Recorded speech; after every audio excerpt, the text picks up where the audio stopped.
Vendredi 11 novembre, le journal sur Al 24 News, voici les titres.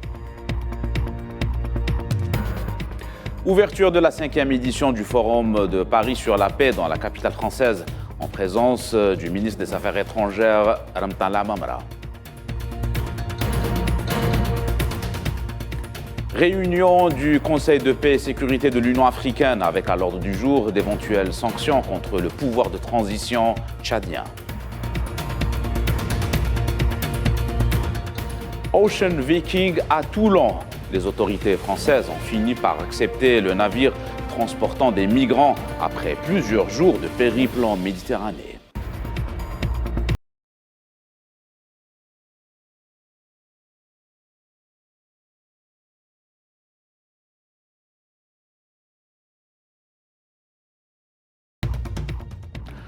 Bonjour à tous, voilà pour les titres. En qualité de représentant du président de la République, Abdelmadjid Tebboune, le ministre des Affaires étrangères algérien Ramtane Lamamra prend part à la 5e édition du Forum de Paris sur la paix qui se tient du 10 au 12 novembre dans la capitale française.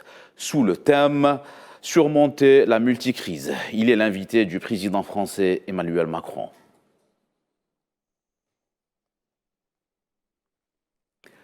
Le vice-ministre russe des Affaires étrangères, Mikhail Bogdanov, a affirmé que son pays entretient d'excellentes relations avec l'Algérie. Il a également précisé dans le cadre du travail collectif du BRICS que les discussions sont en cours.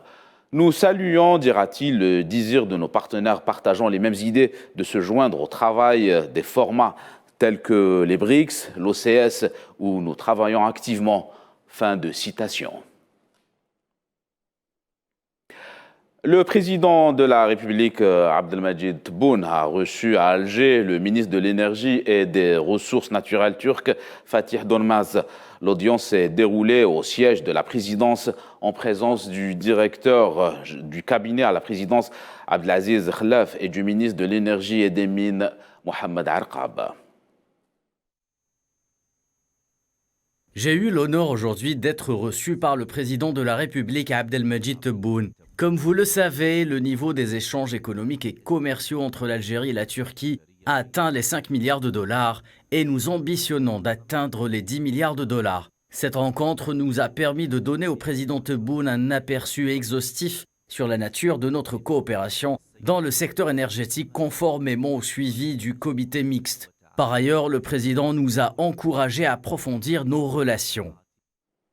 Et à Alger, l'événement Algérien Investment Conference AIC a consacré à la promotion de l'investissement et du marché algérien, une opération marketing censée dévoiler aux opérateurs économiques du monde entier les opportunités d'affaires en Algérie. Safouane Ben Sabri. Alger ouvre ses portes aux investisseurs du monde entier à l'occasion de la 2e édition de l'Algeria Investment Conference, un événement consacré à la promotion des opportunités et du climat des affaires en Algérie, devenu stratégique de par ses objectifs depuis la promulgation de la nouvelle loi sur l'investissement. Nous essayons de promouvoir l'importance des financements des investissements et d'expliquer comment bâtir des ponts entre les opérateurs et les établissements financiers, mais également la nécessité d'orienter les investisseurs sur la manière de monter des dossiers pour des projets d'investissement. Après avoir défriché le terrain sur le plan institutionnel et juridique, le gouvernement algérien s'attelle à promouvoir et marketer la destination Algérie. Et ce auprès des opérateurs économiques nationaux et étrangers, une étape d'une importance capitale. À l'heure où la concurrence fait rage, se distinguer sert d'abord à renforcer la compétitivité du marché. Les relations entre l'Algérie et la Turquie sont historiques, culturelles, sociales et profondes. Ces dernières années, les relations se sont développées grâce aux deux présidents Tebboune et Erdogan. En 2020, Erdogan a visité l'Algérie et une année après, en 2021, il y a eu une réunion de la commission mixte économique en Algérie. Il y a beaucoup de potentialités entre les deux pays qu'on pourrait développer. Nous avons tiré profit de ce forum et on espère qu'il y aura plus d'appui pour le développement. Le critère de l'amélioration du climat des affaires s'articule autour du renforcement de la base industrielle nationale par la protection du produit local et la consolidation du tissu des PME. Condition sine qua non à la pénétration des produits algériens sur les marchés ciblés, l'Afrique n'est pas insensible aux nouvelles caractéristiques du marché algérien, notamment dans certains secteurs qui ont la cote. L'Algérie a beaucoup de choses à partager avec le reste de l'Afrique, notamment en matière d'industrie, en matière également de production de médicaments, en matière également d'expérience sur le plan énergétique, puisque c'est pratiquement la première puissance énergétique du continent. La deuxième édition de l'AIC a été ponctuée par la signature de nombreux accords de partenariat entre opérateurs économiques algériens ou étrangers dans divers secteurs d'activité. L'affaire Pegasus refait surface suite aux premiers éléments de l'enquête menée par le Parlement européen. Selon cette investigation, le Maroc ainsi que l'entité sioniste sont bel et bien impliqués. Les détails avec Iman Merad. Le scandale Pegasus fait encore couler beaucoup d'encre. L'enquête du Parlement européen ayant été menée depuis plusieurs mois a révélé l'implication du Maroc avec comme principale accusation l'espionnage des personnalités politiques, publiques et journalistes de plusieurs pays, notamment la Pologne, la Hongrie, la Grèce ou encore l'Espagne. La Commission européenne est arrivée à la conclusion que des téléphones portables des membres de son personnel sont ou ont été espionnés par le logiciel d'espionnage Pegasus, dont le commissaire à la justice Didier Reynders, lui aussi figurant dans la liste des personnalités espionnées. À l'instar des 60 figures du mouvement indépendantiste catalan, espionnées par le logiciel en question au profit des Marocains. L'affaire dénommée Catalan Gates avait été dévoilée par le Citizen Lab en avril dernier. L'eurodéputée néerlandaise Sophie Enfield ne s'est point embarrassée pour incriminer clairement les autorités marocaines comme concepteurs de ce programme d'espionnage sioniste contre l'Italie, la France et l'Espagne. Selon un rapport intérimaire, les autorités marocaines visaient le Premier ministre Pedro Sánchez, la ministre de la Défense Margarita Robles et le ministre de l'Intérieur Fernando Grande Marlaska. Mais pas seulement, le président français et des ministres du gouvernement n'ont pas été épargnés. La commission d'enquête du Parlement européen a qualifié l'utilisation de logiciels par des pouvoirs, dont plusieurs pays de l'Union européenne, d'illégitimes, appelant au moratoire de ces technologies. Selon l'eurodéputée néerlandaise, l'utilisation abusive de logiciels espions dans des États membres de l'Union européenne constituait une grave atteinte à la démocratie pour l'ensemble du continent. Rajoutant que placer les gens sous surveillance devrait être une exception, ne surtout pas en abuser à des fins politiques partisanes. Sophie Enfield a déploré le refus des gouvernements des États membres d'obtempérer et de partager des informations officielles avec la commission d'enquête du Parlement européen qui s'est résignée à faire appel à des enquêtes journalistiques comme base de ses travaux. L'eurodéputée européenne a souligné que le scandale des logiciels espions n'était pas un scandale national, mais plutôt un scandale européen. Actualité continentale, le Conseil de la paix et de la sécurité de l'Union africaine entame ce vendredi une réunion décisive sur le Tchad. Les 15 membres de cet organe chargé de la prévention, la gestion et le règlement de conflits va se pencher sur un rapport du président de la CPS, le Tchadien Moussa Faki, qui demande des sanctions contre le pouvoir de transition dirigé par le président Mahamat Idriss Déby. Actualité continentale, toujours une rencontre attendue entre le Premier ministre et les principaux partis politiques guinéens a finalement eu hier le 10 novembre à la capitale guinéenne Conakry. Il était question pour le chef du gouvernement guinéen d'échanger avec les responsables politiques sur les conditions pour la mise en place d'un cadre de dialogue pour une sortie de crise dans le pays. Nous vous le disions dans les titres, le navire Ocean Viking a finalement accosté dans les côtes françaises, précisément à Toulon. À son bord, 230 migrants, dont 57 enfants qui seront déplacés dans une zone d'attente. Un nouveau chapitre d'immigration clandestine qui survient en plein débat parlementaire en France sur un projet de loi visant à réformer les procédures d'asile.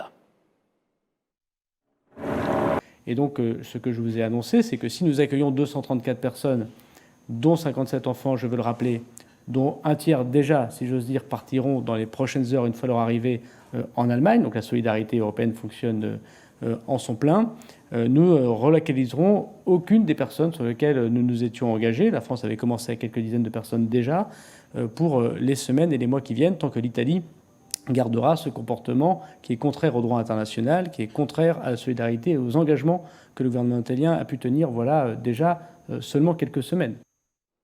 L'armée russe a annoncé un redéploiement dans la région de Kherson, cible d'une contre-offensive des forces de Kiev dans le sud de l'Ukraine, pour se repositionner sur la rive orientale du fleuve Dnipro. Des unités de contingent des troupes russes manœuvrent vers des positions aménagées sur la rive gauche à l'est du fleuve Dnipro, conformément au plan approuvé, selon le porte-parole du ministère russe de la Défense. Des unités du contingent de troupes russes manœuvrent vers des positions aménagées sur la rive gauche à l'est du fleuve Dniepr, conformément au plan approuvé. Journée de grève en France avec un réseau de transport perturbé en région parisienne. Le trafic était fortement perturbé dans les transports parisiens suite à un appel des syndicats de travailleurs dans le pays. Du côté des métros, seules les lignes entièrement automatisées restent en fonction. Toutefois, le risque de saturation reste élevé. Lila Gertal. Peu de métros circulaient à Paris. L'appel à la grève de l'ensemble des syndicats de la RATP a été massivement suivi. Tous réclament une augmentation des salaires et une amélioration des conditions de travail. La RATP, comme les autres entreprises du secteur des transports, souffre d'un sous-effectif chronique à cause de difficultés de recrutement. La future réforme des retraites avec un report possible de l'âge légal de départ et la fin des régimes spéciaux a précipité le mouvement. Même scénario de l'autre côté de la Manche. Des millions de personnes étaient affectées par une nouvelle grève dans le métro londonien à l'appel de plusieurs syndicats qui s'opposent à un plan de réduction de coûts au sein de la régie Transport for London. Le plus vieux métro du monde était presque entièrement paralysé, avec la plupart des lignes totalement à l'arrêt. Seule la toute jeune Elizabeth Line, inaugurée en mai dernier, fonctionnait normalement avec seulement quelques stations fermées au cœur de la capitale. En temps normal, le métro londonien transporte jusqu'à 5 millions de passagers par jour, mais ces derniers mois, le trafic a été fortement perturbé par plusieurs mouvements de grève. Cette grève intervient aussi au moment où le Royaume-Uni, comme beaucoup de pays européens, à l'instar de l'Espagne, de la Grèce ou encore de la Belgique, connaissent une multiplication des mouvements sociaux dans un contexte d'inflation record et de crise du coût de la vie.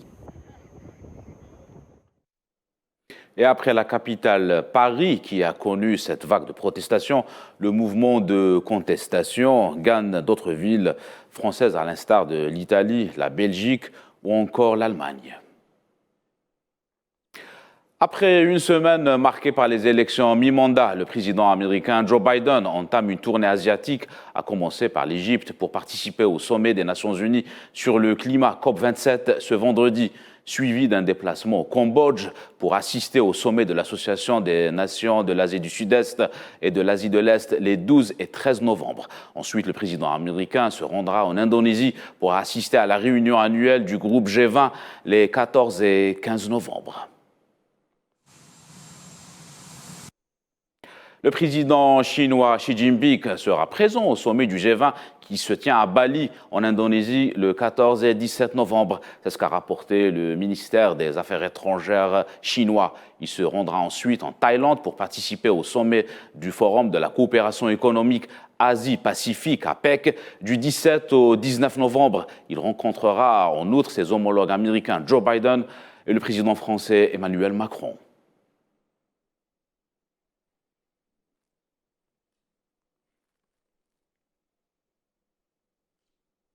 C'est la fin de cette édition. L'information continue sur Al 24 News.